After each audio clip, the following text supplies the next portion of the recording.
Hello, my name's Tim Wander, author, historian and playwright. Hopefully by now you've had time to watch Voices over Passchendaele, and I hope you agree that the cast and crew did a tremendous job. Now we could have left it at that, my one and only play, and as a tremendous celebration and commemoration for all the trials, tribulations and tragedy of World War One.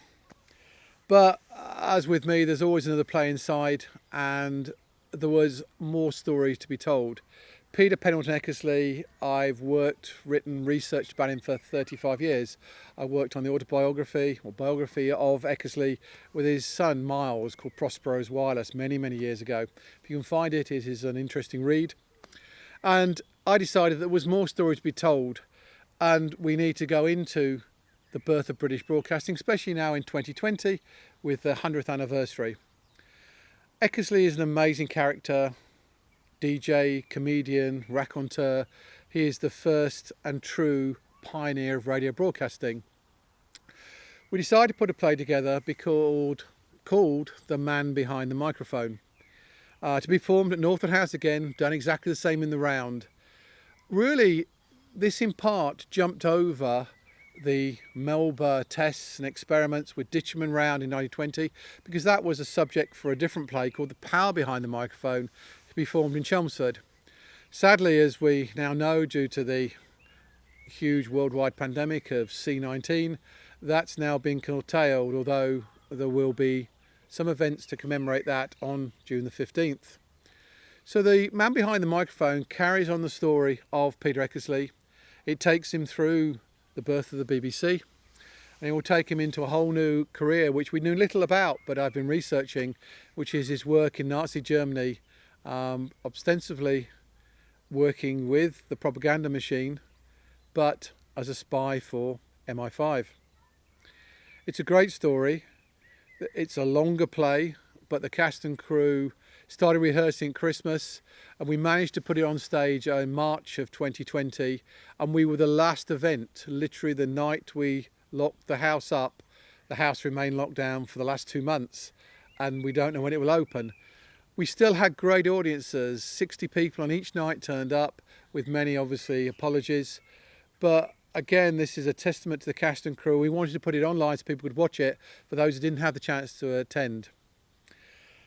And I guess before I close and shut up and let you watch the play, just to let you know that there is another play. We couldn't leave Eckersley where he is now because there's a whole other side. So Eckersley Spying for Britain is scheduled for 2021. All proceeds from these plays go to the charity, the Charitable Trust. The cast and crew give all their time, and there is hundreds of hours of rehearsals and production and editing to be done. And again, thanks to Kevin at Isle of Wight Films for filming everything, doing the sound and the lights, and Joe Thornton and Maureen, the director, the cast who did just an incredible job. And on the night, truly bring it alive in ways I could not have imagined. At points in the play, there was even a tear in my eye because it was so good. Again, I'll shut up now. Welcome to the story of the man behind the microphone, Captain Peter Pendleton Eckersley, or PPE to his friends. I hope you enjoy.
We did it. In just a few short years, we actually did it. 1915, we had nothing. Crude spark transmitter sets, crystal receivers, nothing capable of speech transmission. We put voices over Passchendaele.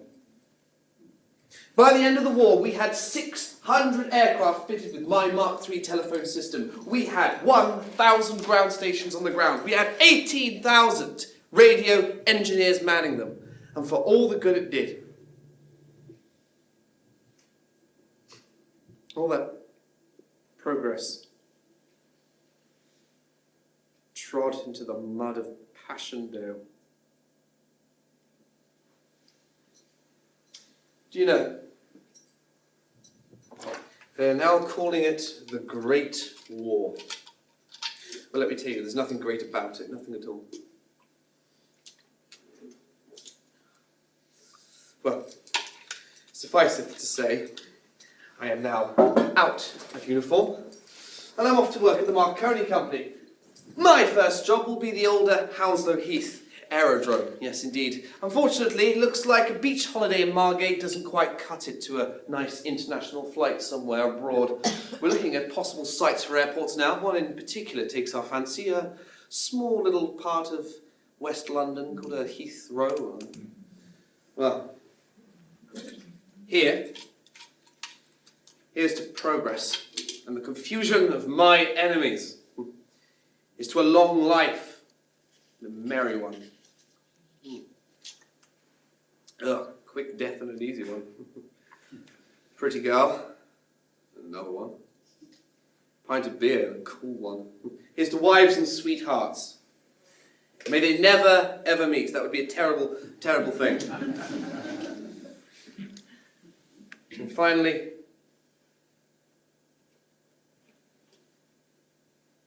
here's to absent friends. Well, as I live and breathe, Mr. Arthur Burrows, esteemed publicity manager of our great Marconi Company. Hello, Peter. How are you? I'm struggling, as always. Too much work, not enough time to do it in. All pretty standard stuff. So, Arthur Burrows, what brings you this far out in the outback, eh? Did you need a map to find us here at Whittle? Did you get lost? Peter, I have some news. Oh, that doesn't sound good. All right, who's angry at me now? No one. Not this time. I don't think so, anyway. It's been decided that you and your little airborne wireless team here are going to organise the first regular British radio broadcast station. It will have its own official licence, schedule, advertising, everything. Are you serious? Oh, deadly serious, yes. Arthur, that's Chelmsford's job. Oh, it's been over a year since Chelmsford closed down. Mr. Ditcham and Mr. Round have gone on to a new project over in Ireland. They're simply not available. Ah, well, I will tell you I will not miss their cheerful wit and merrymaking. Good engineers don't mind. They're now tragically stuck in an Irish peat park. So, Captain Eckersley, the radio broadcasting torch has Arthur, have you taken complete leave of your senses? Come on, look it round. We're far too busy to be messing around with diva opera singers and fiddly little switches, the Australian ones anyway. I'm talking about the opera singers, not the fiddly switches. Anyway, just look at this place. Come on. We haven't got enough room in here to swing a cat. And sorry, question, who is we? Peter, please, you have to listen. For once in your life, take something seriously. This is important. So they'll work here? I know that. You do a great job. But these radio amateurs, they're... Oh, the hams. Well, ever since Chelmsford went down, they've petitioned, campaigned, and generally made a nuisance of themselves at the very highest level.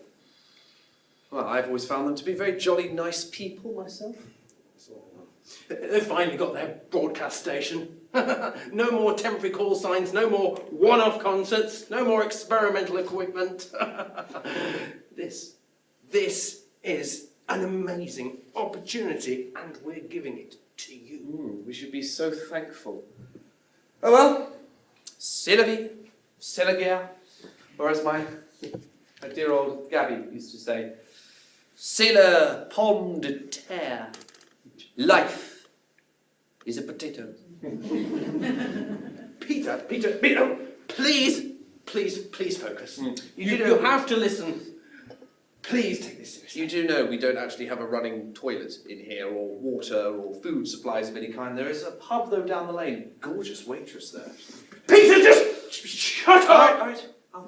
Arthur, you got me. I'll bite. So come on.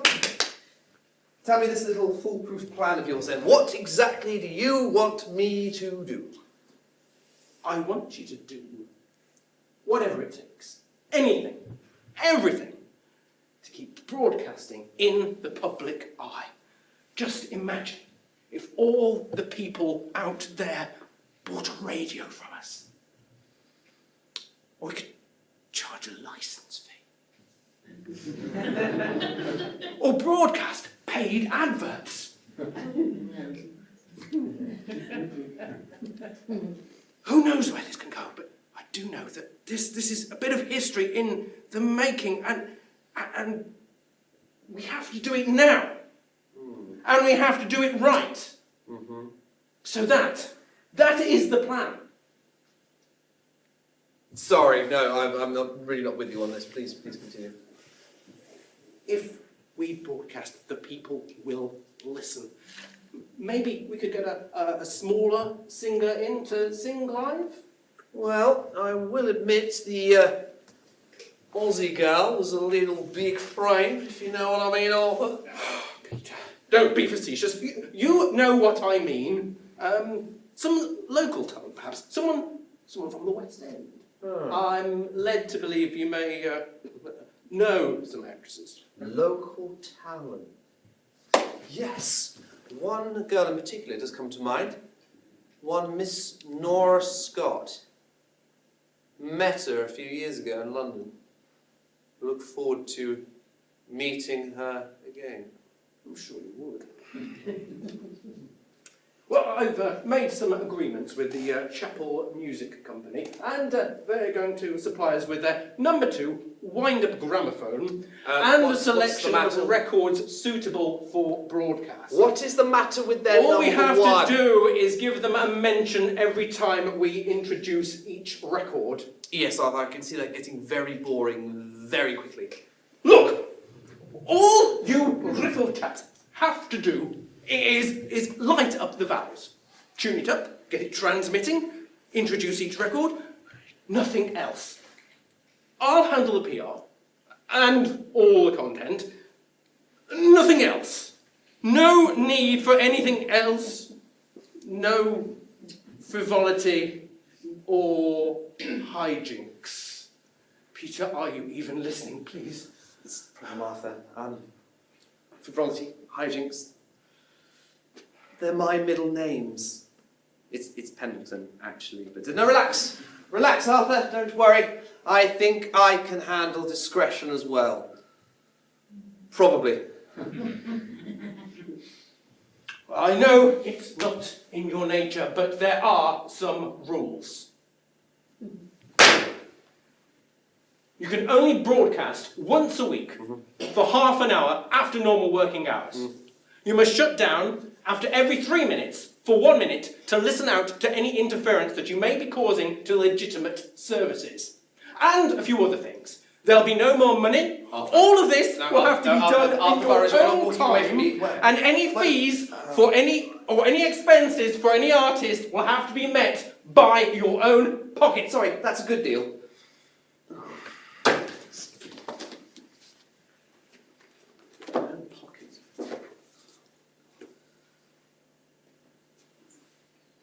Hell's teeth, you want it by when?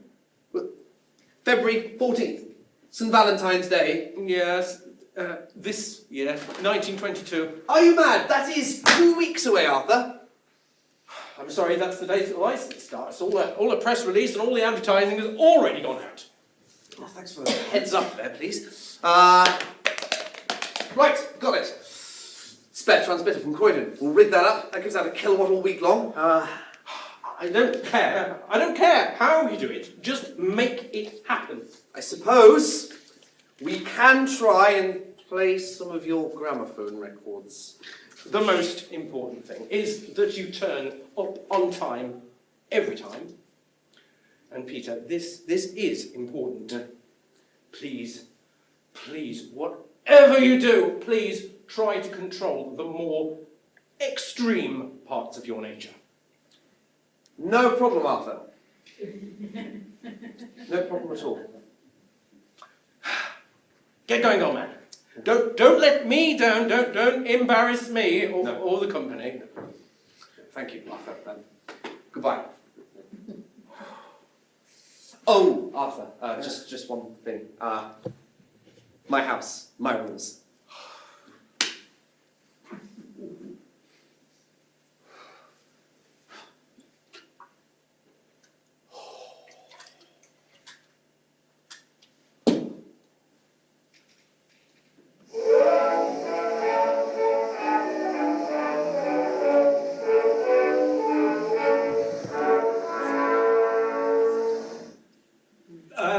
Yes, that is good.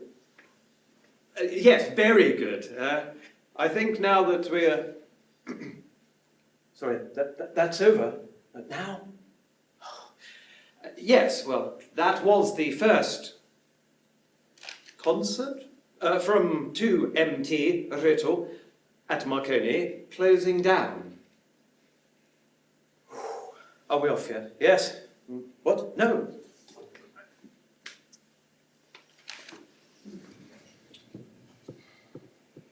Asbridge. Peter. Good. Look here, I'm not happy. Oh. I'm not happy at all. Do you want to know why I'm not happy? I suppose. Last night, your broadcast, it wasn't very good, was it? Stella and the dogs who were listening both do agree with my sentiments entirely. Yes, Peter. Well, I suppose there were some problems last night, but the wind-up gramophone record player, I thought that worked extremely well, and we were definitely ready. At first the signal's okay. A few oscillations, nothing to worry about. But then what the bloody hell happened, Asbridge, alright? It's the same transmitter I use at Croydon. I should know how this equipment works. Do you know how I know this equipment works, Asbridge? Minor I problem. designed it, didn't I? I designed the equipment and it didn't work then, did it? Did it? It was a minor technical problem. An old capacitor blew, and the boy who changed it put the wrong value in. Well, that's all very good, isn't it, Asbridge? Yes, but what I did hear coming out of your mouth was drivel.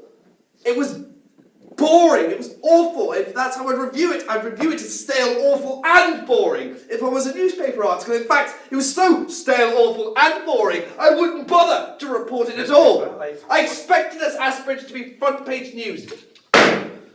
News? From newspaper? I don't understand. There was no news. We didn't do any news. Arthur Burroughs gave us strict instructions not to. I see. Right. Sometimes, Asbridge, you just make me What? want to... No, you're quite right. You're quite right. Let's just do everything Arthur Burroughs tells us to do. Or, sorry, quick note. Did I mention I'm in charge? This is a new age. New dawn. One day soon, we engineers are going to have to learn to talk to people out there. Why on earth would we want to do that? Because we can build the future, Asbridge, but they have to use it. And Asbridge, please, can you try and smile when you're behind the microphone? I swear, you can hear a smile from 100 miles away. And you're scowling. Can we try lightening the tone a little? No, it's not really my job, old man. I am a receiver, engineer. I don't like being the man behind the microphone. Fair point. And that, Asbridge, is why tonight I shall be the man behind the microphone. No, Peter, that is not a good idea. Arthur Burrows gave us rules. There have to be rules. Asbridge, you worry far too much. What could possibly happen when Uncle Peter's in charge? Really? With your reputation? Well, pretty much anything, everything. You, as Mr. Burrows often says, are a very loose cannon on a very dangerous deck. Asbridge, why don't we just go to the pub? Pub? 4 pipes, fish and chips, Well, actually, yeah. gin, another gin. Well, I don't know. Sit down, relax, and we find a way of enlightening the show a little. What do you say, old boy, eh? Roll out the barrel. Roll out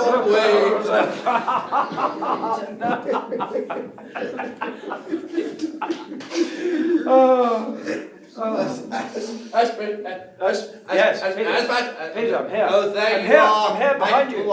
I'm behind you. Right, I'm pushing you. Asbridge. Yes. You forgot the piano, didn't you? What? No, because the piano. Peter,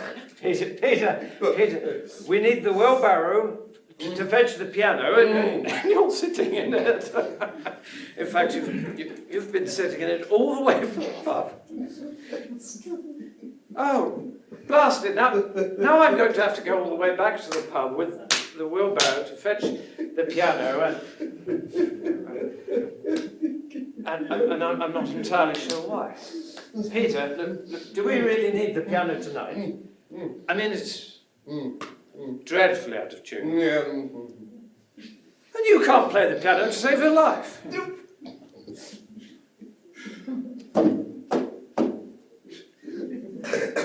Oh, bloody hell! Peter, we're on in less than 10 minutes. Well, you'd better get a bloody move on. What?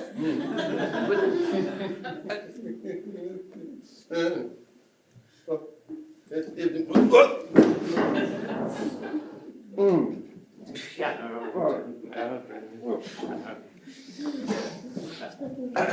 I say, Peter, you'll not think of going anywhere near that microphone tonight, are you? In your state. No. It's strictly reconnaissance this evening, Asbridge. You'd better get going. You better get going. Oh, piano. To the pub. Piano. The piano. Oh, And the piano. going. Piano. And the bye, Asbridge. Don't let the door hit you on your arse on the way out. Don't panic, everyone. I'm not actually drunk. Nope, I just needed him out of the picture for a little while. And now I've got hands on the equipment. Right, we all set. We're ready. Good. Right. Valves on. Okay. Well.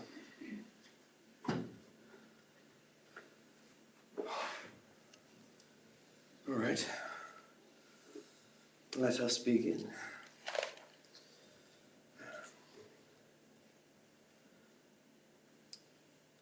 Hello, CQ. Hello, CQ. This is 2 Emma Talk. 2 Emma Talk. Hello, CQ. Hello. Riddle testing. Yes, how's that? Any good? Well, how are you all this evening? Yes, I see you all in my mind's eye, across the ether, huddled and warm by the fireside. Oh, how I wish I was cuddled up and warm by the fireside. Yes, indeed. Yes, frightful weather out there, but that won't stop my words being beamed to you from our bamboo aerial masts blowing in the wind. Yes, well, how are you all this fine evening? Yes, we had planned to get you a very serious singer tonight. We felt this was important, but, well, she failed. Yes, serious singers do fail as well, you know. Yes, but worry not, for we have a selection of gramophone recordings for your entertainment pleasure.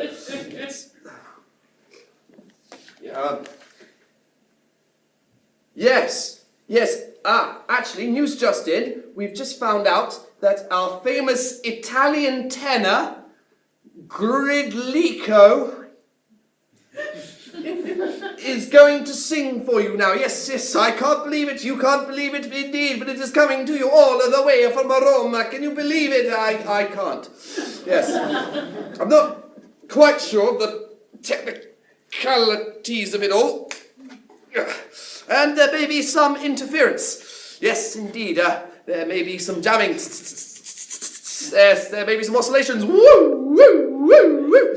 There may even be some interference on the line. Yes, whoa. Hang on a minute. Hang on, CQ. Yes, indeed. Yes, it's coming into you now. Yes, brace yourselves. Here we go.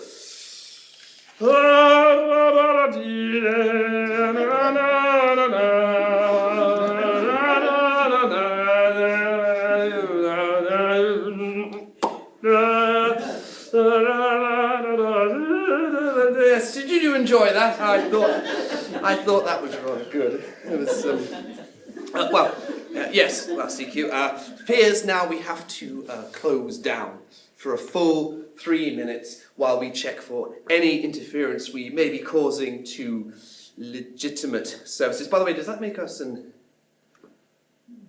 illegitimate service?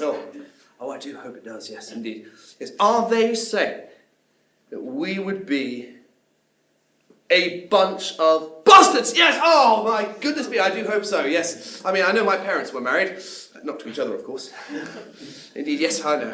It's terrible. I know, but we can be ever so naughty when we want to. Why did someone say naughty men? I like naughty men. Hello, sweetie pie. Guess who's here? Well, this is a turn up for the books, indeed. Ladies and gentlemen, it appears that we have been joined by a serious singer, indeed, one Miss Nora Scott. No, it's not me this time. Please don't look at me that way, people.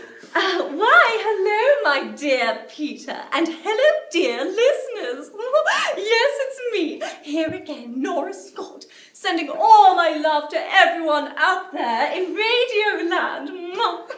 Apologies, I'm so late, but I dashed up from the West End and the train broke down. Yes, indeed, don't get me started on the trains, old girl. Yes, the railway director is still after my head. Indeed, after the last time I discussed his insufficiencies. But Nora, we are simply enthralled that you've come all this way there, my dear. No, it's my pleasure to be with you all here this evening. I wish it were every night. Oh, very nice of you to say so. Indeed, but we are enthralled, enchanted, and simply enlightened that you've come. In fact, I will kiss your hand. Oh, you must stop teasing me. You're just a naughty boy. And don't you be giving me those mournful, sad eyes of yours over the microphone. Well, you could give me anything. Oh, Peter, stop it. I have a song for you, and I need to concentrate. Just so you're aware, girl. Sorry. We are totally piano playerless tonight. Is piano playerless? Is that even a word? Can anyone else here play? No, I can't. I can't even try. I can't even hear. Asbridge, there you are. Yes. Hello, Asbridge. You can play, can't you? No. Oh dear. Dear listeners, it seems that our dear friend Asbridge is suffering from a case of microphone shyness. Oh, it is an absolute terrible disease. It affects all of us indeed. Yes, poor Asbridge, he just stands behind a microphone and he can't even utter a squeak, can he? Oh, a dread illness. I hope it's not catching. Well, my dear Peter, I'm sure we're in safe hands with you. Well, when you're at the microphone. Indeed, yes, hang on. Yep, still me, still talking, indeed. Yes, so, Nora, how about you give us all a delightful tune? Oh, well, that's a good idea. Why didn't I think of that, you silly man? Well, here's a new one. I have the record. Paul Whiteman and his orchestra have just released it. I'm going to sing over the record. Now, apparently this has never been tried before, but Peter here thinks it will work. So, here it goes. It's called Hot Lips. I have hot lips for you.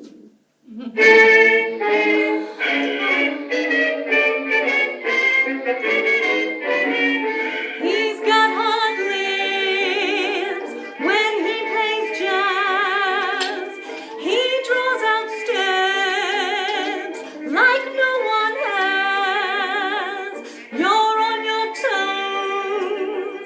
and shake your shoes. Boy, how he goes when he plays blues. I watch the crowd until he's through.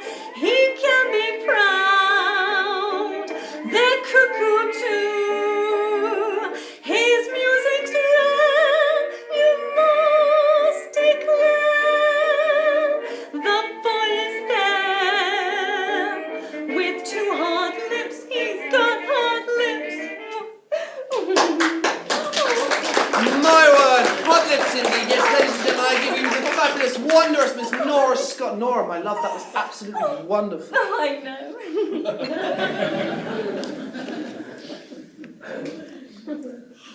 Peter, it's been a long time.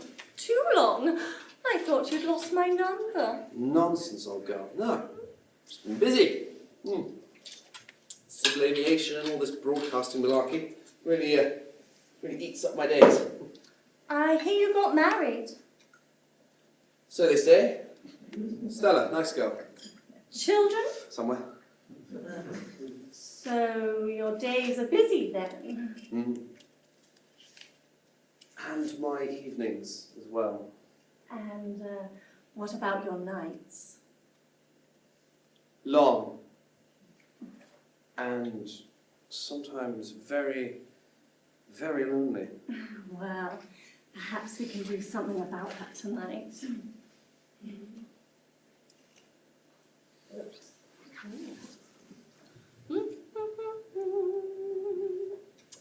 Cute.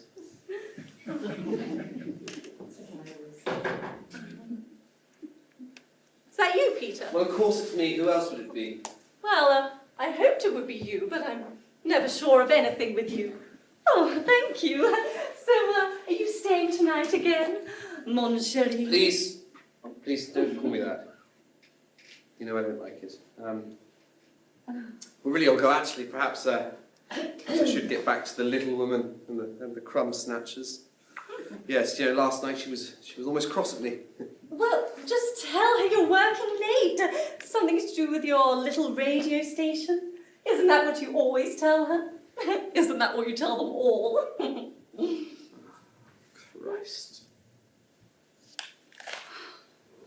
Oh, Christ. I'm so tired of it all. Oh, well, you need to relax. You work too hard. Just rest a while. Come here now. I missed hearing you tonight on the radio, but I hear you've been stirring up the nation. Peter, my love, you're becoming famous. Thinking about that French girl again, are we? She's gone. Tonight you have to love me, not a ghost. Yes, sorry, Nora, it's late. I'm going to go home. I'll call you. Fine. Just run away, little boy, like you always do. Just call me when you get bored or next time you're lonely. God, Peter, I swear sometimes the only people you care about are dead. Tell me, what do you want?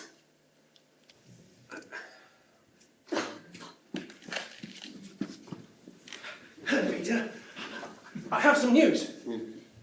The new company that will control all of radio broadcasting in Britain has just been announced. They're going to call it the British Broadcasting Company, the BBC.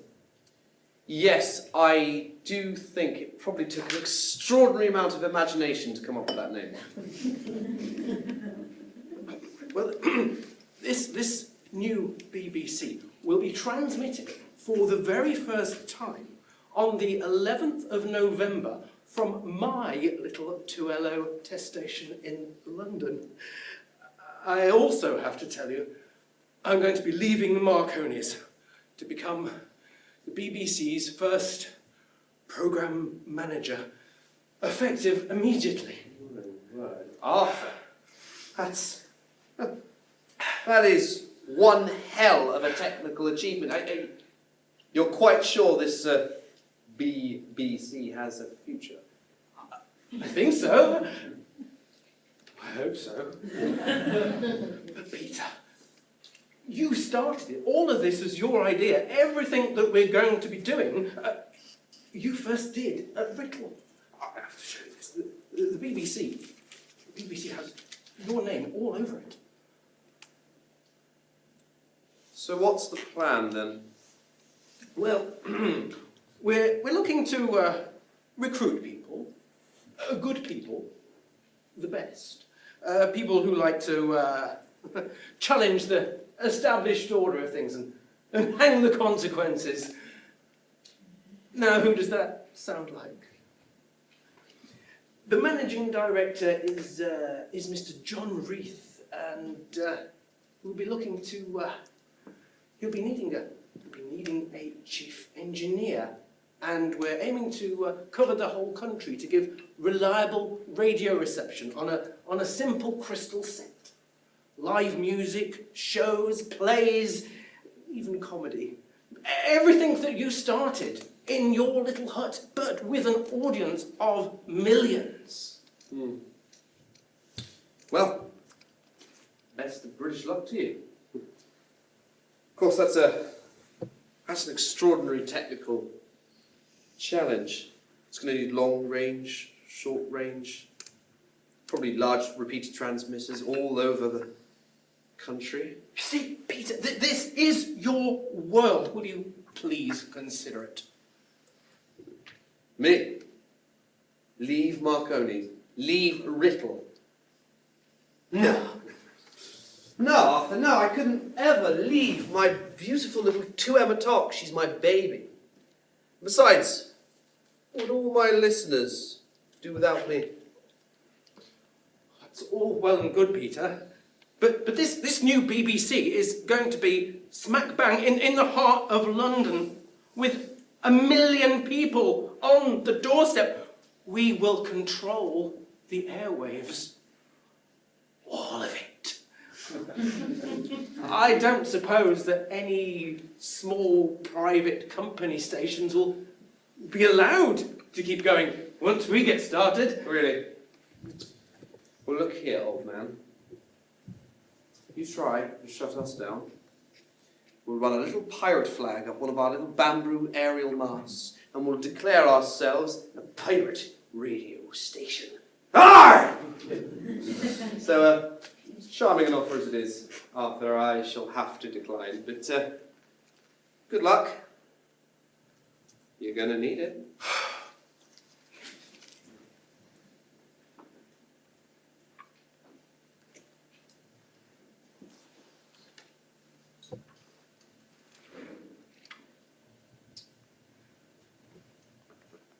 So good night. Good night, CQ. Good night. 2 signing off, and God bless you. Because I can't. I'm in the front room. Evening. Evening. Sorry I'm late. The damn motorbikes. The headlights are like naffy candles, you know. I just have to swerve around every pothole. It slows you right down into I think I'm getting old. We're all getting old. That's our bike will be the death of you. Well, it's cheap to run. We should get a car. Everyone's getting them nowadays, and we can't take the children anywhere on your motorcycle. I don't think we can afford a car, old girl.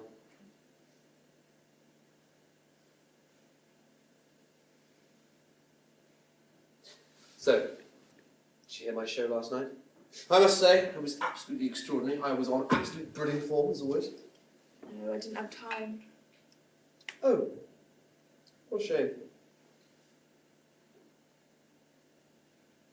I mean, Asbridge, of course, hated it, but all the boys there, they were banging on the hut's roof and they were cheering and roaring when it finished. It was great fun. Yes, shame you couldn't listen in, really. No, I missed it. But he does waste a lot of time.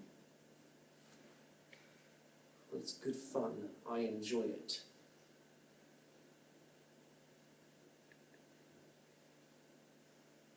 Right, I was definitely, though, in fine form, right? Some of those jokes, they really hit home, I think. It didn't upset anyone again.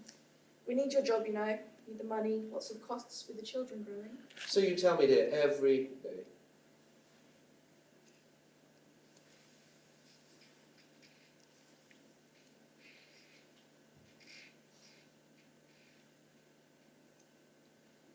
So no news at all then? No, don't think anything happened. You know, they said it would get better after the war, but I've yet to see it. It is better for us, dear. We are actually alive. I'm sure some of my friends who didn't come home would have loved to have heard that little radio show. You know, the one that you couldn't be bothered to listen to. Well, the chickens needed to be fed, and then the dogs needed a walk.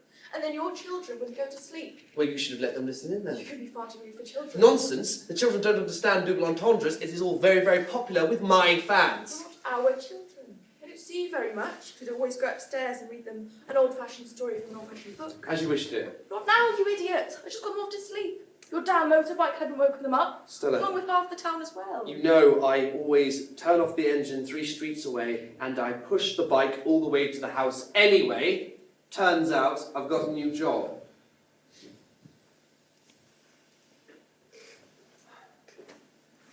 Been approached by a gentleman called John Reith. He wants me to build a broadcasting company for him, for the whole of Britain. I mean, he's a maverick, of course, but I do sort of admire him. I mean, of course, I wouldn't tell him that. But if he could pull it off, we could all listen to a concert in London without having to travel there on the train. Stella, I think it's the future. It's all very nice, I'm sure. I'm just not sure it's our future. The children miss you, I miss you. Spend so many nights away these days. You know, I could design a network of repeated transmitter stations, all connecting around the entirety of Britain. I swear to you, Stella, I can build a British broadcasting company. It's nice to do. Left some casserole for you on the stove. I'm going to bed. Had a long day. Coming up anytime soon? No. No, I'm going to sit here and I'm going to smoke my pipe. It's fine, dear. Make sure you don't start right too close to the house. For God's sake, don't fall off. Stella, I'm going to be away early tomorrow morning. I should probably stay down here. And I won't be coming home tomorrow evening. I'm going to stay at the pub. It's fine, dear. Make sure you shut the door and have the smoke upsets the dogs. Yes, dear, we wouldn't want to upset the dogs, would we? Or the apple cart.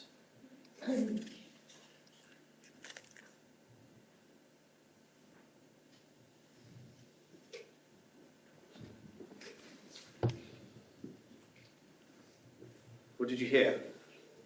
John Reith has approached me and brought me to his office.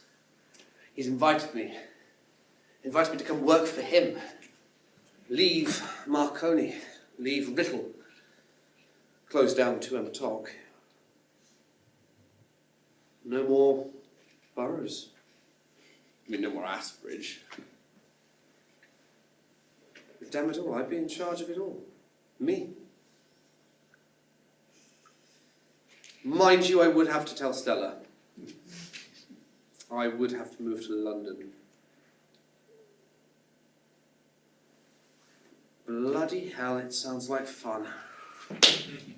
God, I need some fun. Ah, Eckersley! I've been asked to give you this. Oh, yeah. BBC. Joe, that name's growing on me. Your meeting with Rick went very well. He likes you. He respects your talent for radio. We think that you're the best man for the job. Chief engineer, not broadcaster. Well, you know, I wouldn't want to join a club that's got me as a member in it anyway. But you're a BBC man now, Peter. It's going to be a very, very big club. So John Reith wants me to work for him. For the BBC for him. the man behind the microphone. Would be. I could be. Perhaps I should be. Yes. Power behind the microphone. Morning. Reeve, Managing Director, BBC. Mr. Reith. Captain Eckersley, Peter. I won't beat about the bush. We have some enormous mountains to climb. Copyright and performing rights, it's in a huge mess. And your wretched Marconi company and its controlling patents, well, they're being very difficult. Well, they were never going to be easy, sir. I mean, the old man did invent the damn thing. Concert artists and their association, they really don't want to help. Authors, playwrights, composers, they all think they're in charge just because they write it. Music publishers and theatre managers, they just want a percentage and, of course, total control. Sounds like a job for one Mr. Arthur Burroughs. Yes. Music, programming, news, and artiste management, that will be Arthur Burroughs' department. He'll need some help soon, but there's no time and no budget at the moment. Even the wireless manufacturers want a piece of this. All they see is pounds, shillings, and pence signs flashing before their eyes. But these are just some of my problems. So, some challenges then, sir. More than a few. Well, it all sounds like jolly good fun, and I can't wait to start. Anything else? Well, the newspapers are terrified that we'll put them out of business. The theatres think they'll lose their audiences. But this all pales into insignificance when compared with the main problem. What's that, sir? The engineering, Peter. Making it all work. The science, the wires, the waves. It's all yours. Just build it, man, and build it quickly. Oh, and Peter, I don't want you in front of a microphone. Do you understand? Any microphone. PPE, you're a BBC man now.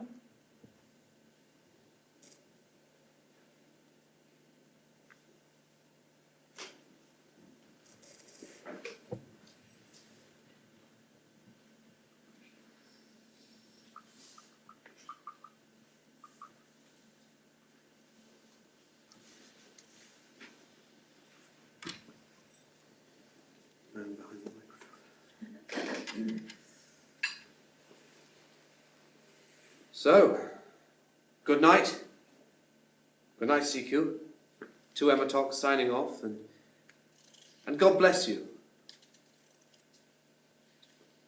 Because I can't. Is that you, Peter? Yes, only leave them. Where have you been all night? Sorry, I was late. Work was late. Trains were late. Boris, this madcap idea of the British Broadcasting Company are draining the life out of me. You're working too hard. I decided we should move to London. I don't want to go to London. I thought we were happy here. You might be happy here. Look, my written broadcasts have been a big success. But there's more to come. I can build bigger and better. And if I don't do it, bloody Noel Asbridge or some other jumped-up little twerp is going to take my crown and run with it. You loved your work with Marconi and the team at Brittle. You always told me you're making a little bit of history. Yes, but Stella, now I've got the chance to be more.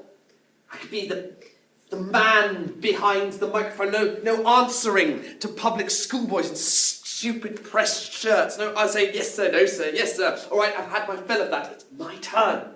He's always looking for the next big idea. Be careful, you might find it lonely at the top. When you climb up on that pedestal, the whole world will want to knock you down. Well, thank you for the vote of confidence. Anyway, I've told them yes, we're going.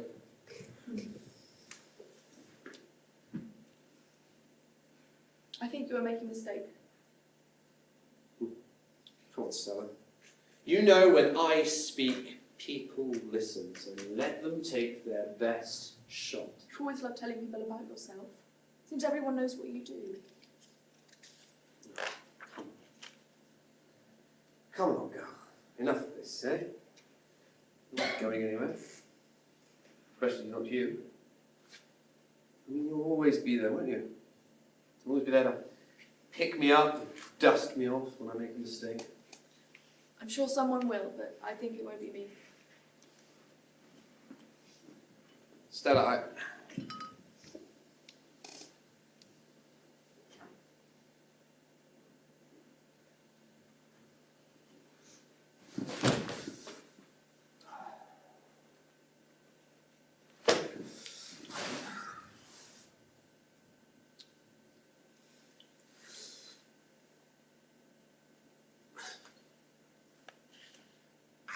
have this dream. Sitting in a living room, and the air-conditioned breeze is warm and it's cool.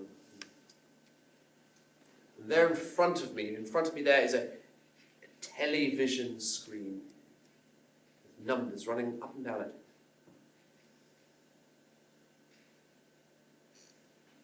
Television and radio separated.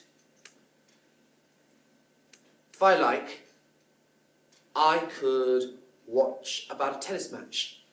Or if I didn't want to watch it then, I could watch it tomorrow. I could record just by pressing a button on a remote here. Maybe it's just in arm's reach. Or if I don't want to watch it then, I could miss it altogether and maybe even just get the results sent to me while I sleep by a machine that prints the results on a piece of paper and then when I sleep delivers them to me in the morning, right there on my doorstep. I mean, old-fashioned people, they might miss the fire and the warmth and that brown box that just sits there in the corner that we used to call the wireless, but television, that television screen, that's our future. It will be bright. It will be warm. It's our future.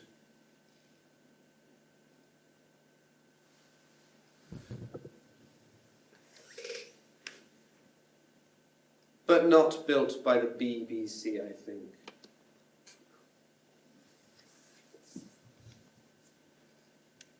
No, it will be me. It'll be me.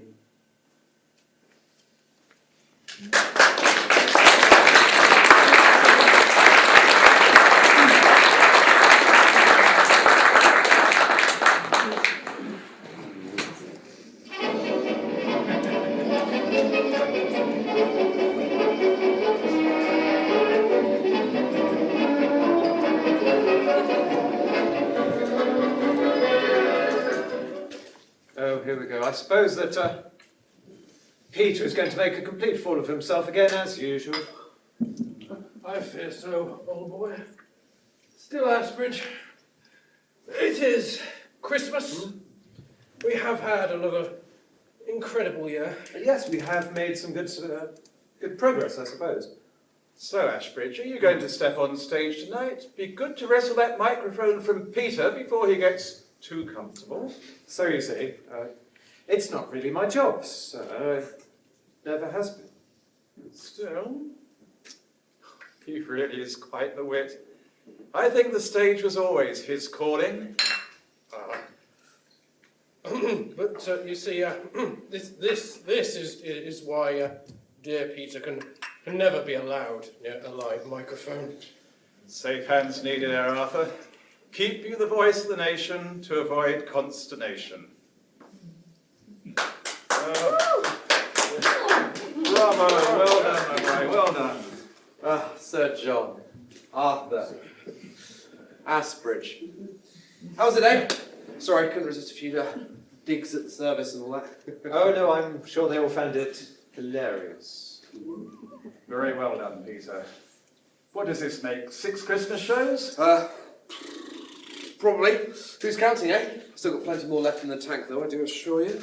Compare, writer, director, entertainer, a man of many talents as always. Well, from your mouth to God's ears, but if you will excuse me, gentlemen, I've been speaking for quite a while, and a little bit of a dry mouth. You received pleasantly. Oh, sorry, I didn't see you there. I didn't see you lurking. Oh, no damage done. Not lurking, just watching, Captain Eckersley. I could not wait to congratulate you on your show tonight, sir. You were a marvel. Well, I usually am when I put my mind to it. I'm Dorothy, by the way. Yes, I know who you are. Dorothy Clark. You've been doing a bit of temping in the secretary pool, haven't you? Yes. I didn't know that you'd noticed. You are Edward Clark's wife, aren't you? He's the chief conductor of one of the Beebs string poobah things. Yes, well, I think he would put it a little grander than that, but we are still married, although we really don't see a lot of each other these days. He has his music and other interests. Yes, I know what you mean. This BBC can be a real bitch on relationships. Have you met my wife? No. Stella! This is Dorothy Clark. Her husband runs a string band here at the BBC. Oh, ladies, I am so sorry. I'm going to go get some drinks. I'll be with you presently. You are very lucky to have such a talented husband, on stage and off. Yes, Peter loves to entertain others. Oh, he should do more entertaining. He's very good at it. Well, let me know what you think. Well, it really is very nice to meet you, and it's such a lively atmosphere in here tonight. No, I don't come to these things very often. Yes, well, it really was very nice to meet you. I think Peter's coming back. Well, you'd better go then. She gone? Who? Dorothy. Our husband wanted. Not likely. Everyone around here knows he's as bent as a broken receiver mark. Oh, smells like a desert. Oh. You know, I suppose it comes with the territory of being the man behind the microphone, eh? Oh, still all good fun, isn't it? Let's go home now, Peter. Please take me home. Not possible, old girl. People to see, places to go and what have you. Well, I'm going. I've had enough. Well, look, you wanted to come, right? Like I say, Stella, what's the matter now? What is it? Am I not fun enough for you? No, of course not. You always entertain others so well, and you have so many close friends here, I fear I may be cramping your styles. This is not the time to do this sort of things. Gosh. Peter, why hello, darling. You are fantastic tonight as always. I say, Mr. Reef, you really should put Peter on the air, you know. He is quite the consummate performer.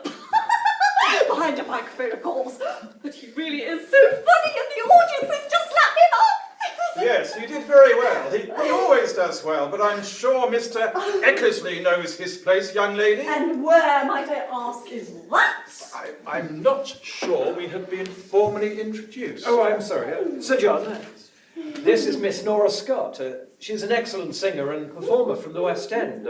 She stars in some of our shows on the radio. She's one of Peter's friends. Oh, she actually performed for us back at the Writtle station back in 1922. She has lots of experience. Yeah, I'm sure she has. Stella, may I introduce Miss Nora Scott? Oh, Mrs. Eckersley. Stella, heard so much about you, so pleased to finally meet you at last. I understand you know my husband. Well, we may have bumped into each other from time to time. He really is very talented, you know. Right, I think it's all time, Arthur, you and the charming Mrs. Scott should go and get some round of drinks, please. Lucky me. Clark, twice in one night. People are going to talk, trust me. Oh, nothing to talk about. No, with me it doesn't matter, old girl. They will still talk. Trust me, could ruin your reputation. Though, mine apparently is now completely toasted beyond all recognition. And I don't really care, so shall we just let them talk? Come to think of it, neither do I. So yes, let's talk. I see Nora Scott is a fan of yours. Nora, we bump into each other from time to time. So I hear. Haven't done so in years. She sings very well. I am sure she does many things very well. Well, that would be more than a gentleman could tell. And I hear from what people say that you are no gentleman. People do like to talk, don't they? They do. Do you know, I once held a commission in the Royal Flying Corps. So, technically, I suppose that does make me an officer and a gentleman. Only when it suits you, I'm sure. Only when I'm in uniform. And what happens when you take that uniform off?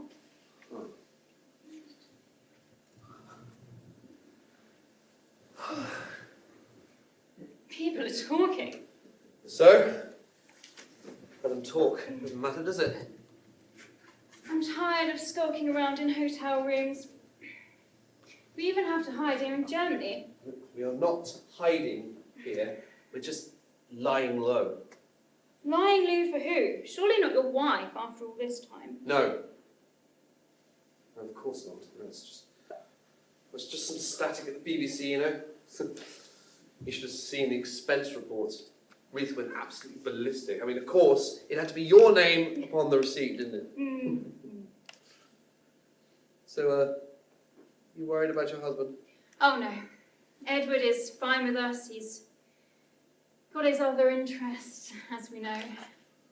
So, does Stella know about us? No.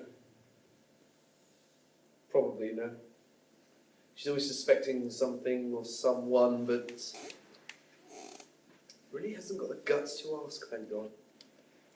Well, you really ought to tell her before somebody else does, and actually, whilst you're at it, you can tell your actress friend as well. In fact, Miss Brexley, you can tell them all. Trust me. I do not. Show up.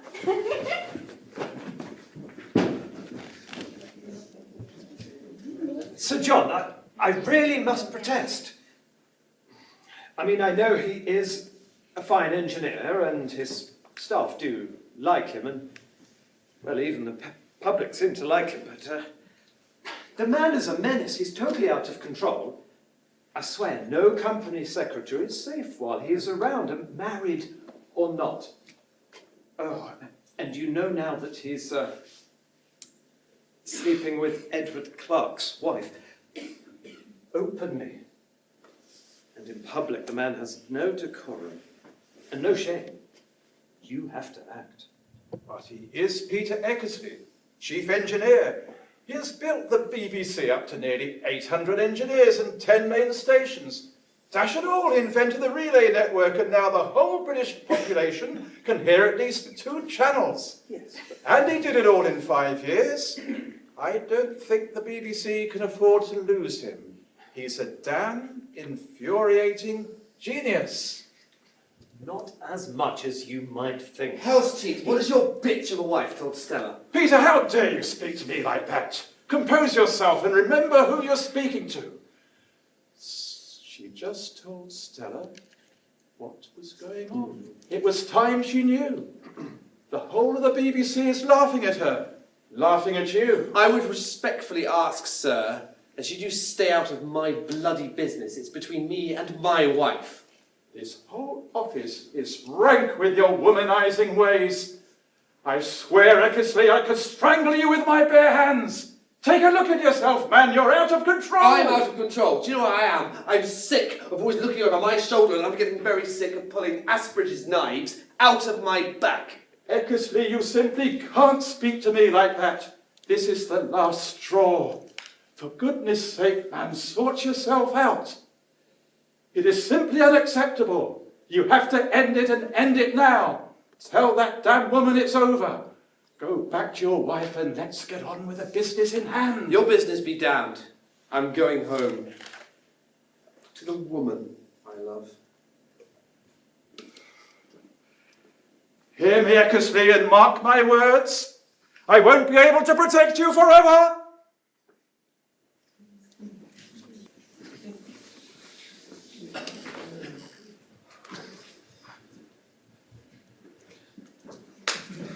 Yes, I think you've been avoiding me, you naughty man. Never, my love, I'm not that brave. Oh, you big cad. You don't call me anymore, you don't write, and you never send flowers. It's as if you don't love me anymore.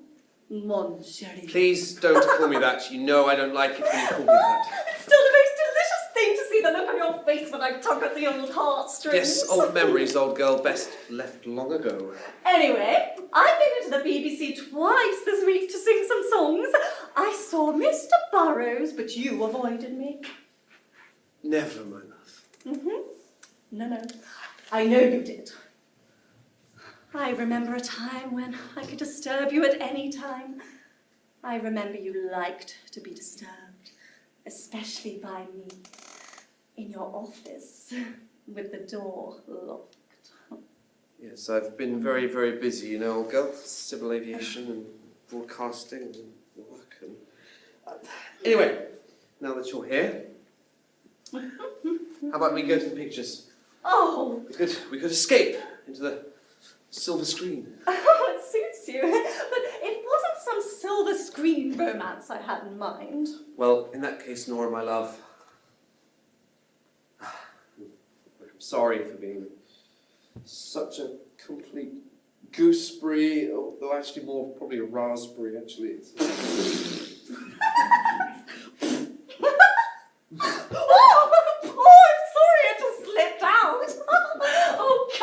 Champagne at lunch. I do seem to be most deliciously tipsy. Yes, but still ravishingly beautiful. Oh, well, in that case, sod the pictures and take me home. You can stay all night. There was a time when I would have...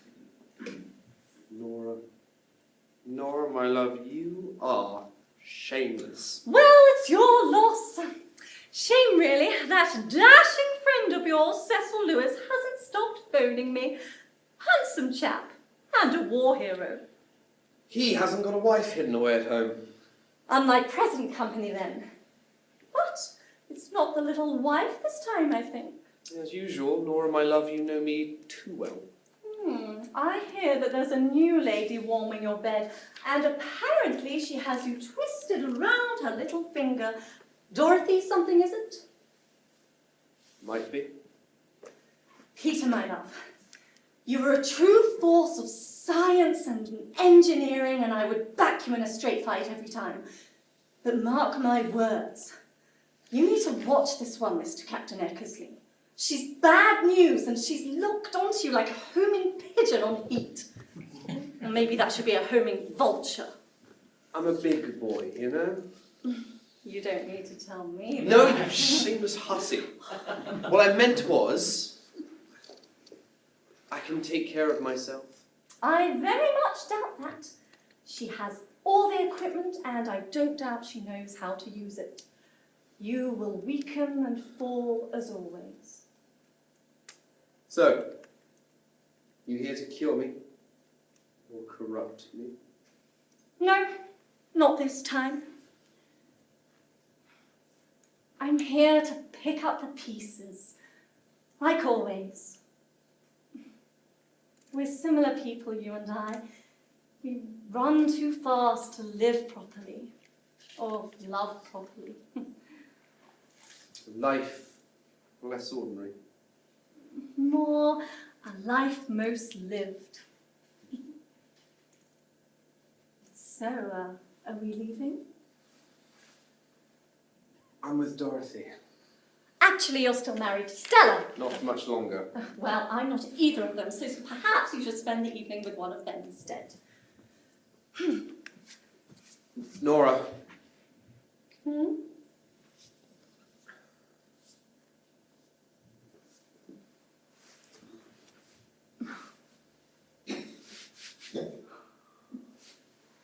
Be well, my Peter. When you need me, I'll be here.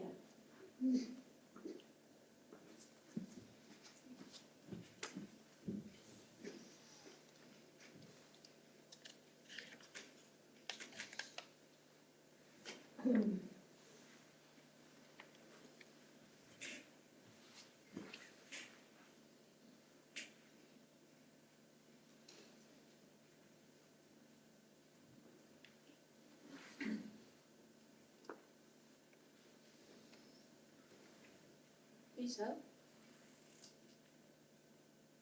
Is it true? Have there been any nights, any lies? Come on, please don't give me those puppy dog eyes and your hangdog expression. Been caught out again. No, it's over. Veronique told me everything. Look, ignore the old batch. She's just bitter. Her husband lives upstairs with his boyfriend. It's Dr. Clark this time. Oh, her. All the things you promised me last time. Look, we're just good friends, all right? She's splitting with her husband. She needed a shoulder to cry on. You're sleeping with her. I know she's not the first, and I'm sure she won't be the last, but this time it's different. You are different, distant, moody. On the rare occasions you actually bother to come home. Do you love her? She's bright, witty, free, ambitious. A woman of passion. Actually, several passions. You one of her passions or one of her causes? I don't know, Stella, all right? All I know is I get very, very lonely up in London, and I need to be bored. I need to be challenged. I need to be argued with. It's what gets me up in the morning. So little of you now. Are you living together? Look, you've been a very good wife. You know, I'm very, very sorry for all of this. Veronique says the BBC board is up in arms about it all. She thinks John Reeve is going to fire you. Do I swear that woman is an absolute nightmare? She's indiscreet, she's rude. You can't say that. It's you who always breaks your vows to me. For Christ's sake, woman, I am the chief engineer of the largest broadcasting company in the world. They won't fire me. They won't Be careful, Peter. We have children. Oh, don't throw them in my face, Stella. Oh, come on. It's you who wanted them, not me. And as you're continually telling me, I'm never here. How the hell am I supposed to drag you and two little children around with me? You'll have to send money. You're always the practical one, weren't you? It's all right, yes. I'll find the money from somewhere. I promise. That's what worries me, my Peter. You always promise so much. Peter, I need to ask you one more thing. Did you ever love me? Do you even care?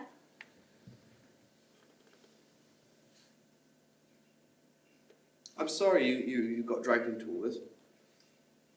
I'll find the money from somewhere. I promise I'll send it to you. It's not you, it's me. This time it's different. Before, you've always tried to spare our feelings, spare my feelings, save the family embarrassment, even allow me to keep a shred of respect. But not this time. Why? Very, very sorry, you know. Not Peter. I think that's the first honest thing you've said all night. Your own way. Probably are.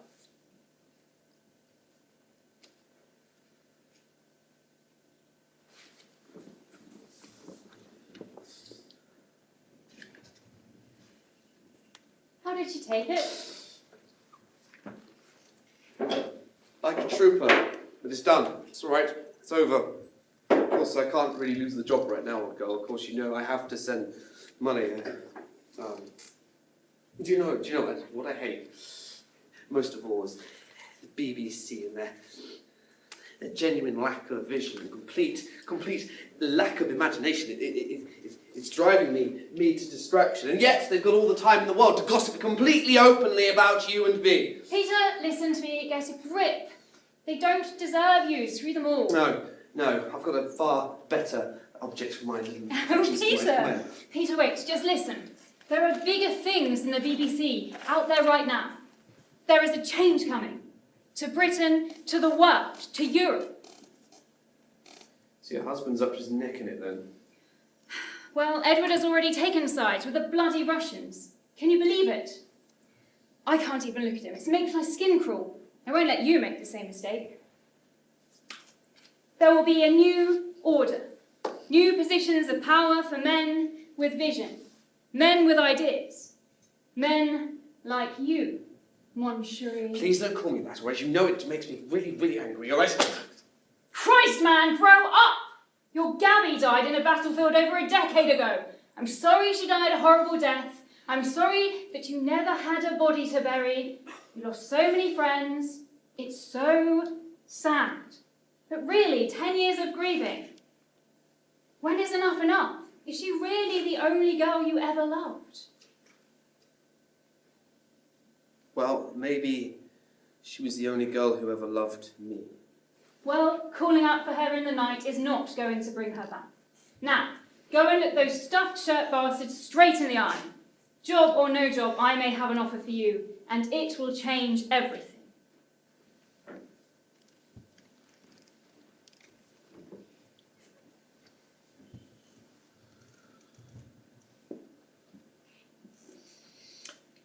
Eckersley, you are out of control.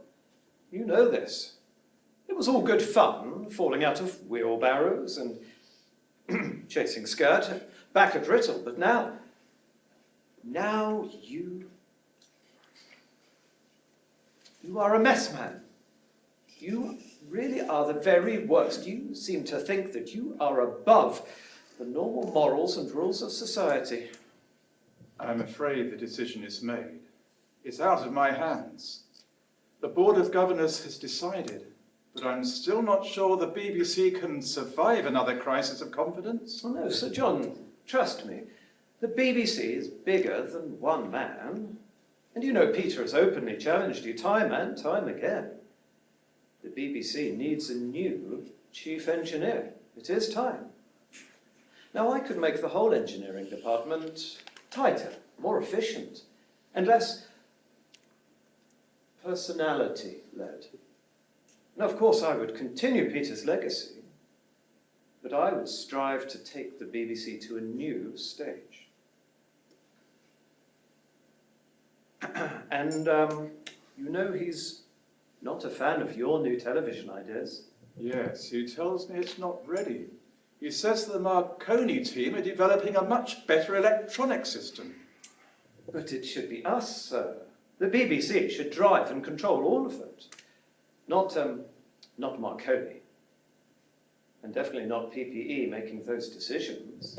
I think I understand your position, Ashbridge, and I thank you for your support. I have made my decision. Well, thank you, sir. I look forward to your call.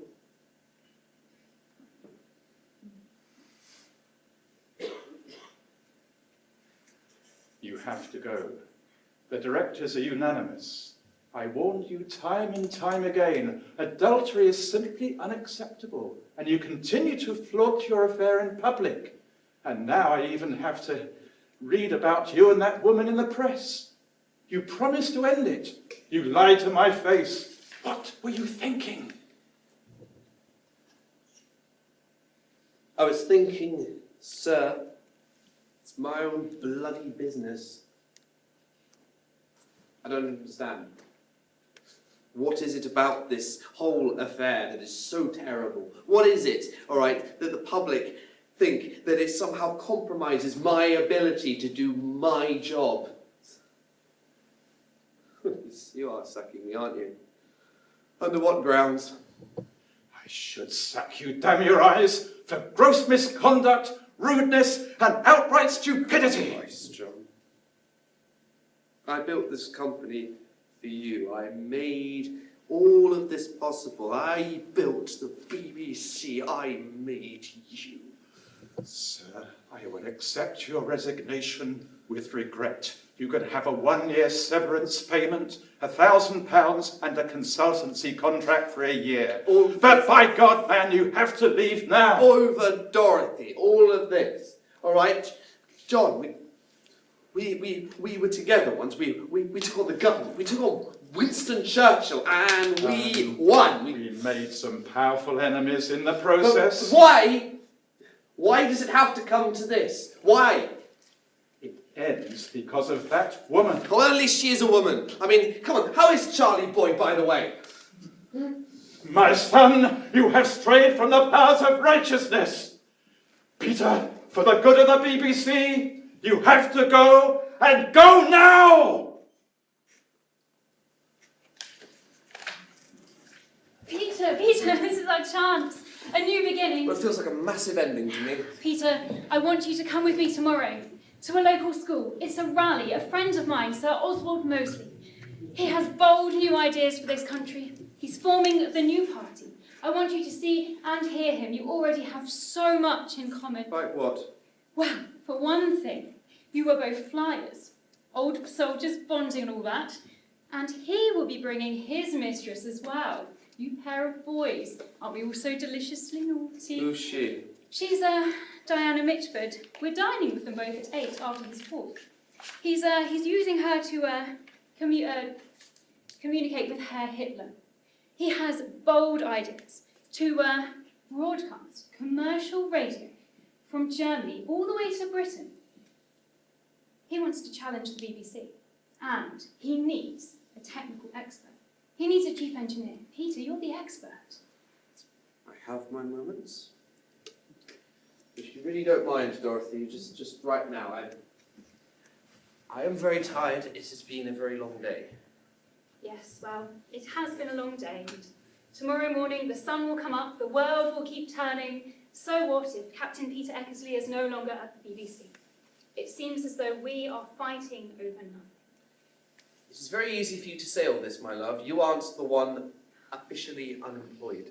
Peter, there are... Look, Asbridge had taken my office before I was even down the steps. There are great new things out there, Peter. We will embrace them together.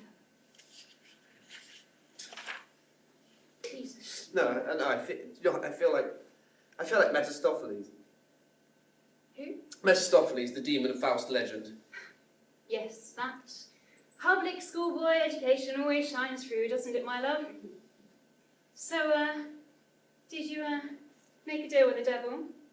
I can only corrupt the corruptible. You can't corrupt me. Come on, Mr. Eckersley, come on. I know you respect a public school. So, was it Nancy or the other boys? Oh, good Lord, it seems I have swapped one child for another. Always the restless spirit, Peter, looking for new adventures, new vistas, new challenges, the new fights. It lies here in Germany, Peter. That's the future. Du meine Arbeit für richtig hältst, ob du glaubst, dass ich fleißig gewesen bin, dass ich gearbeitet habe, dass ich mich in diesen Jahren für dich eingesetzt habe, dass ich anständig meine Zeit verwendet habe im Dienste meines Volkes. Gib du jetzt deine Stimme ab. Wenn ja, dann tritt für mich ein, so wie ich für dich eingetreten bin. Well, girl, that was an absolutely ridiculous evening. The Duke was hammered and drunk before we even got there. How he became king, I will never know. I guess it was because the old king died. Anyway, I had a wonderful evening. Wallace was on fine form. I hate that woman. She's bolshy, rude, and sanctimonious. Well, she certainly took a shine to you, Captain Eckersley. Seems the old charm hasn't quite worn off. But you will have to get quite in line. Seems she's the girl about town at the moment. Never. Wonders will never cease. A woman that even the great Captain Eckersley won't sleep with. Well, to my defence, you know, they do say she's not all woman. Vicious jealousy and lies. Trust me, my dear. I know she's a woman. Anyway, the rumour is she's having it off with old von Ribbentrop at the moment, right under the Duke's nose. The German ambassador. Yes. The ex-king's new wife, no less, is a full-blown Nazi. How simply delicious is that? Joy, I swear, Dorothy, this is absolutely no better here. What the hell is going on with this country? There are children shouting, Herr Hitler. hundreds of times a day. And this new Reich Church, it has banned, Dorothy, it has banned the Bible and the cross. Today, across the restaurant, the Führer smiled at me. You missed it, of course, when talking to Mrs. Simpson. It sent shivers down my spine. You know, his eyes really punch through you. Did you just hear a single bloody word of what I just said? No, not really, my love. You were just ranting as usual. Anyway, there was something that I wanted to tell you before you got so cross. I start working for the German propaganda ministry tomorrow. I'm so excited. I am going to be broadcasting to 80 million people, just like you once did. Adolf Hitler, a man I am proud to call my friend, a man of destiny who can deliver all of Germany from the shame and humiliation of the Weimar Republic and Versailles, a man who has cured Germany's hyperinflation, a man who has given hope to the 6 million unemployed. Only Hitler did that. Imagine what we could do with him and a 1,000-year Reich. Dorothy, please, this has to stop, all right? You know the power this thing has over ordinary people. Well, of course I do, Peter. If nothing else, you taught me that. So, what does your chosen state intend to do with all of those people that do not match up to their warped idea of Aryan perfection? Well, they can leave as soon as possible, we hope. Surely you can't support this culture of anti-Semitism, this hatred. No, Peter, don't go out there, it's dangerous. No, I can't stay here anymore. Christ's sake, Dorothy, just look! At the lines of people out there on the pavement, all right? They are trying to get away, they are terrified. Peter. I will never, ever not remember their faces. I have never seen terror like it. Peter, you are just being melodramatic. If they want to leave, then let them. Good riddance to bad rubbish. No, the truth is stronger than a lie. You are peddling the worst kind of lies. Nonsense. If they have done something wrong, they must be punished. It's the same in any civilized society. Civilized? You call this chaos civilized? What planet are you living on, woman? And as for this German propaganda ministry, that pays our bills. I do not see you earning any money. I don't want their bile dogma or their Reich marks. Can you not see? You've become just like your husband.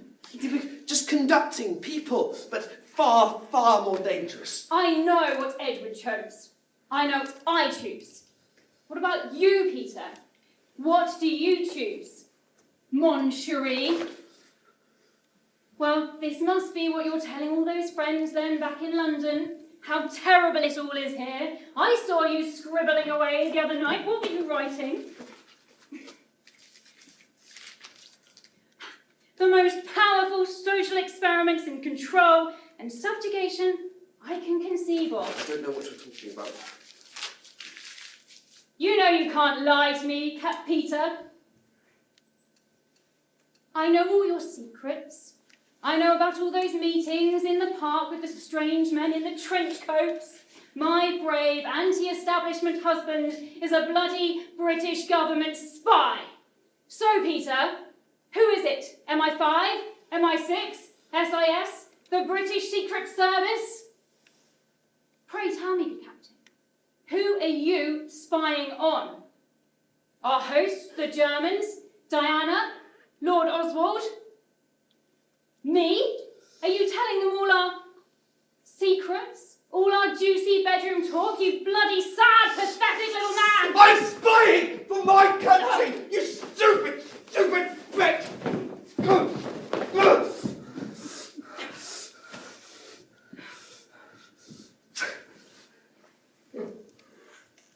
Do you know, actually, Dorothy, do you know what I never told you? Do you know what my little secret? I'm sure you've got loads. No, I don't like bullies.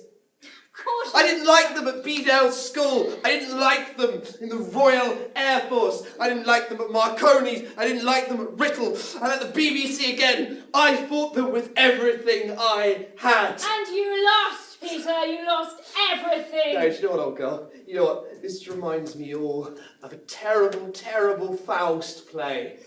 Of course. I could never, ever work for the Germans. Not for all the tea in China. Goodbye, Dorothy, I'm leaving. Oh, actually, do you know what? I really want to go on then. You know, your paymasters. Those bloody Aryans. Well, none of them can make a decent cup of tea, can they? I mean, the bastards don't even know how to make a tea cake!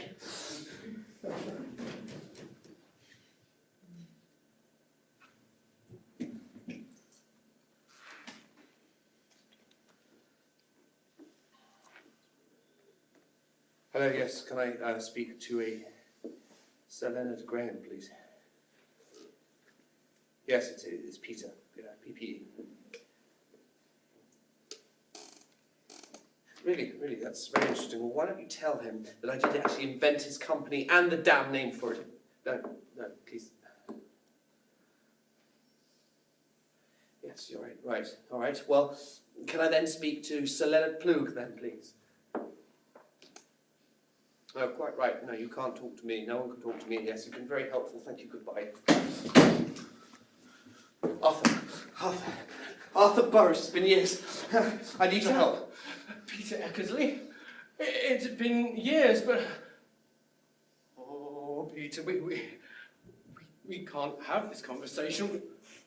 We've all been warned off. Warned off you. Please. Arthur, I'm desperate.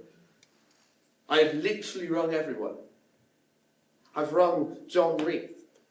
I rung Noel Lastbridge.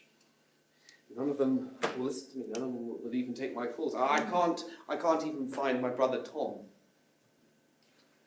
Peter, we go way back to the beginning. So I'll be straight with you.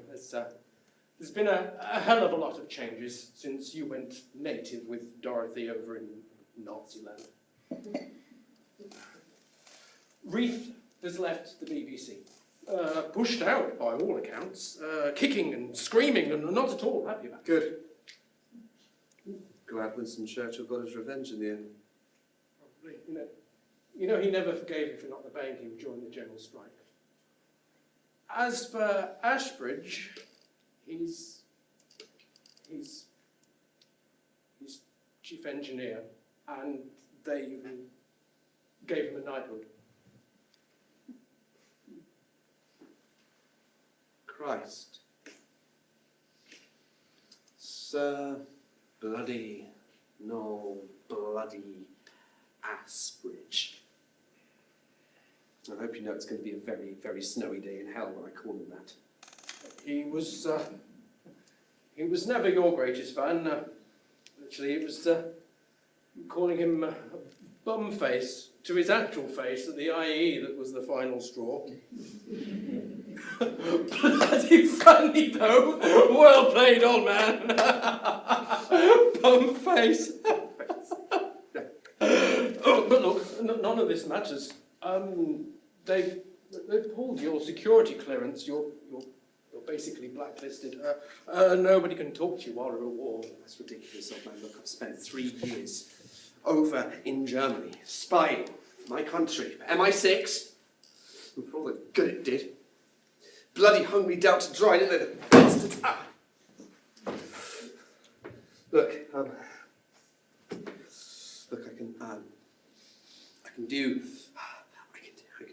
can help. All right, I can work from home. I can fix my new cable system. Yes, all right, I've got some brilliant ideas for the whole thing. All right, I just need time, and I need money, and I just need to work. All right, I need to work. I'm sorry. I need to find a way to help win the war and beat these bastards, you know. We already used your cable system to issue information for civil defence. Christ, I can't tell you that. I can't tell you anything. I'm terribly Sorry, Peter. I have to go. Peter, please be safe. Please be well. And Peter, and this is important, it was a privilege to know you.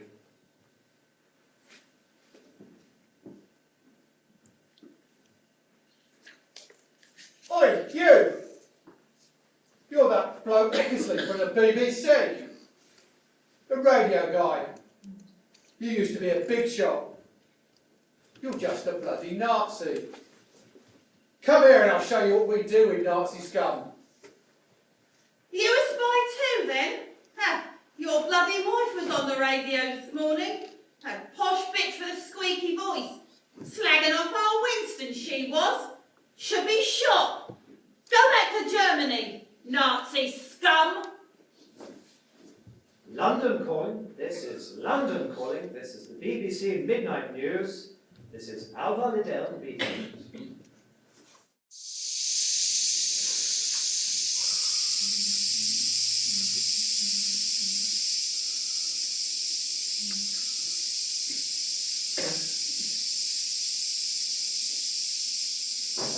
Peter?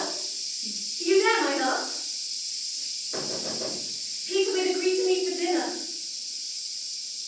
Peter, I think I can smell gas. Quick! Peter! Oh, Eckersley! Oh, for God's sakes, Peter! After all these years, what have you done? Wake up, Peter. Please!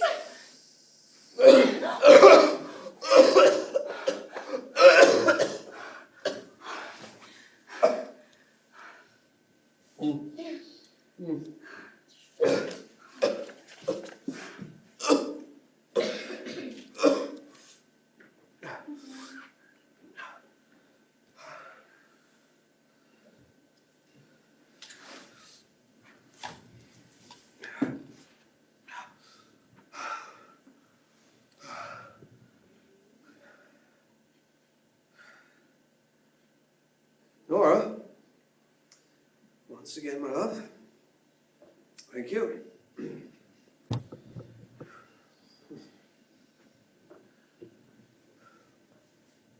Well, dear listeners, it seems that a certain ebullience always seems to come over me when I stand behind a microphone, any microphone, of course.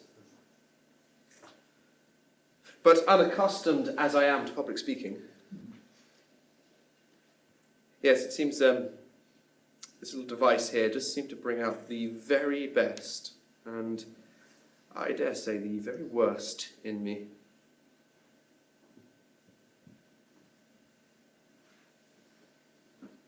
Oh, gentlemen. Well, we did it. From Passchendaele, Marconi's, Riddle, the BBC. We changed the world. Very, very few people can say that. But gentlemen, you should ask me something. This microphone, what power does it have over ordinary people? It can entertain, it can educate, it can enthrall, and it can also tell vicious lies and half-truths, and it can enslave a nation.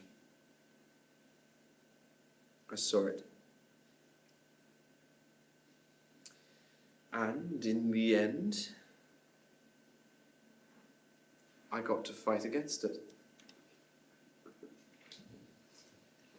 They had to take me back. They needed me. I built them a secret transmitter, all pointing at Germany, and we sent black propaganda and fake news. I mean, we drove their Luftwaffe fighters mad.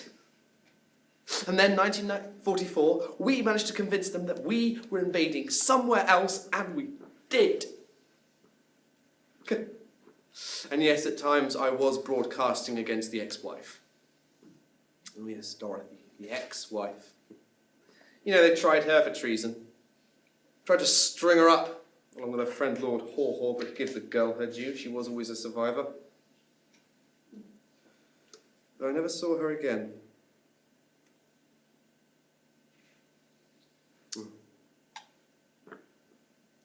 Oh, Stella. My dear, dear Stella. I'm sorry, I know I promised to send money and what have you, but it was very hard with not having a job. But like Johnny the bright star, better by far to keep his head and see his children fed. And you did that, Stella. Thank you. But dear, dear listeners, a few things you should ask me before I leave. Would I change anything in this life most exciting, less ordinary, intoxicating? No. No, I wouldn't. And would I do it all again? Now that is the question.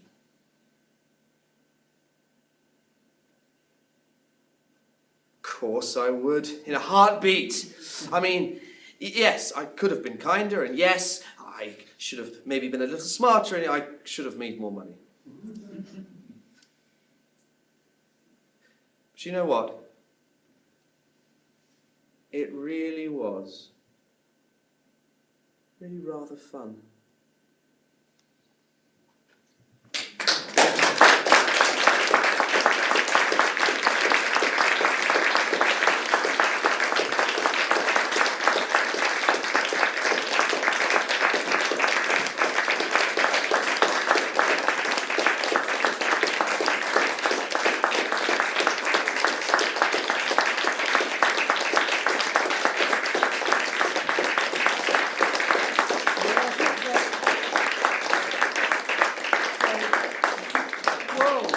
So this is what it's like in front of the stage. I couldn't do this.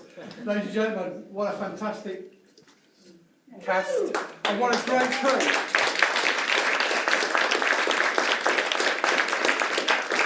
Can I first thank Joe and Kevin on lights and sound and music and acting too. These are for Joe. Thank you very much. And never let's forget that all these people start as, shall we say, random words, and it's all down to the skill of the director, Maureen. To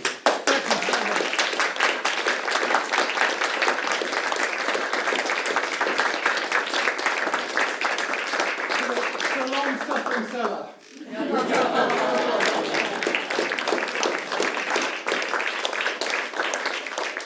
I'm not sure, Dorothy.